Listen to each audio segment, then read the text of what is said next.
Assalamualaikum teman-teman kelas 4 yang hebat. Bagaimana kabar teman-teman?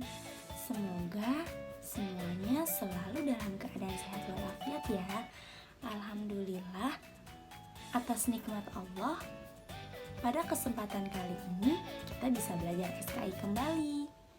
Teman-teman harus tetap semangat dan bersungguh-sungguh ya dalam belajar. Apa teman-teman sudah siap belajar? Sebelum belajar, mari kita awali dengan membaca basmalah. Bismillahirrahmanirrahim. Materi kita pada pembelajaran kali ini adalah tantangan dakwah Nabi Muhammad SAW. Sebelum kita masuk ke materi, teman-teman bisa buka buku SKI-nya halaman 8 sampai halaman 13. Perhatikan baik-baik ya teman-teman videonya. Terima kasih. Pada permulaan dakwah Islam, Nabi Muhammad SAW seringkali mendapatkan caci maki, penghinaan, bahkan ancaman akan dibunuh oleh kaum kafir Quraisy. Karena kaum kafir Quraisy merasa terancam agama nenek moyang mereka akan hilang ketika kaum kafir Quraisy melihat satu persatu penduduk Mekah memeluk agama Islam.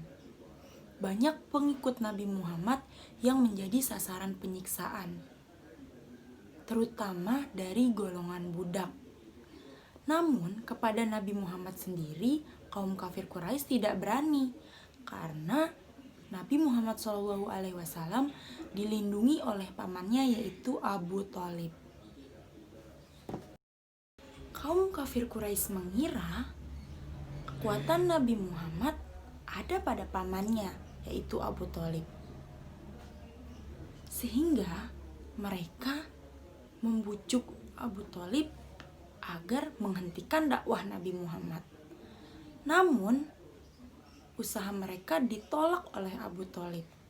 Akhirnya mereka kembali pulang dengan tangan kosong. Usaha pertama kaum kafir Quraisy gagal. Akhirnya mereka kembali datang kepada Abu Thalib, tapi kali ini untuk mengancam. Abu Thalib merasa khawatir akan terjadinya perpecahan di antara kaumnya. Lalu Abu Thalib memanggil Rasulullah dan berkata, "Wahai keponakanku, hentikanlah mendakwah Islam demi keselamatanmu dan keselamatanku. Janganlah memberiku beban di luar kesanggupanku. Berhentilah mengajak orang-orang meninggalkan berhala-berhala itu." Mendengar permintaan Abu Thalib tersebut, Nabi Muhammad SAW mengira Abu Thalib tidak mau membelanya lagi, tidak mau melindunginya lagi. Akhirnya beliau berkata dengan tegas, "Wahai pamanku, demi Allah, seandainya mereka meletakkan matahari di tangan kananku dan bulan di tangan kiriku agar aku meninggalkan dakwah ini, aku tidak akan pernah meninggalkan dakwah ini hingga Allah akan memenangkannya atau aku hancur karenanya."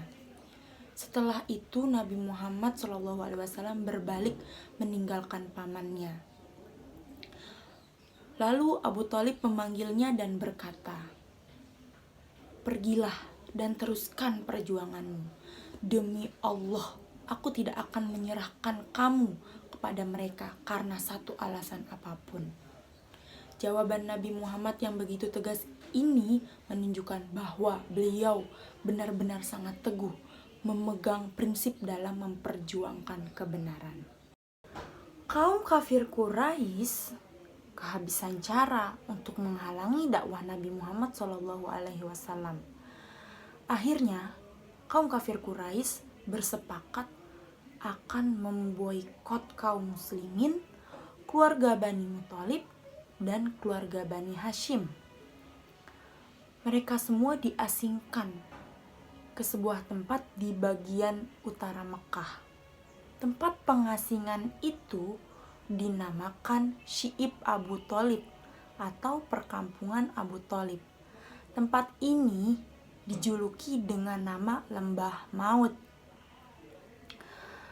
Akibat lamanya pemboikotan, kaum muslimin dan keluarganya kekurangan makanan sehingga mereka terancam kelaparan. Pemboikotan ini terjadi selama 3 tahun. Karena perjanjian pemboikotan itu jatuh dimakan rayap. Karena para pemuka kaum Quraisy merasa kasihan melihat penderitaan kaum muslimin dan keluarganya, akhirnya mereka merobek perjanjian tersebut. Dan kaum muslimin beserta keluarga Bani Muthalib dan Bani Hashim bisa kembali bebas melakukan kegiatannya seperti semula. Beberapa contoh lain tantangan yang dihadapi Nabi Muhammad. 1. Datang kepada Nabi Muhammad Utbah bin Rabi'ah menawarkan kesenangan dunia namun ditolak.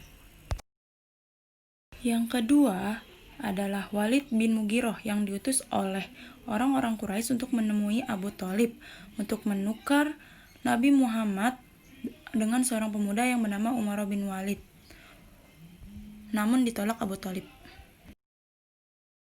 Ketiga adalah suatu saat ketika Nabi Muhammad sedang sujud di samping Ka'bah, tiba-tiba datanglah Uqbah bin Muqit membawa kotoran unta lalu melemparkannya ke punggung Nabi Muhammad. Namun Nabi Muhammad tidak mengangkat kepala sehingga Fatimah putri Nabi Muhammad datang untuk membersihkannya. Itulah di antara bukti-bukti keteguhan Nabi Muhammad SAW dalam mengemban amanah Allah. Bagaimana cara kita meneladani Nabi Muhammad SAW? Caranya adalah kita tidak pernah putus asa dalam meraih cita-cita dan selalu rajin belajar. Itu saja materi kita pada kesempatan kali ini. Jangan lupa dibaca-baca lagi ya teman-teman bukunya. Dari Bu Prisda, kurang lebihnya mohon maaf. Wassalamualaikum warahmatullahi wabarakatuh.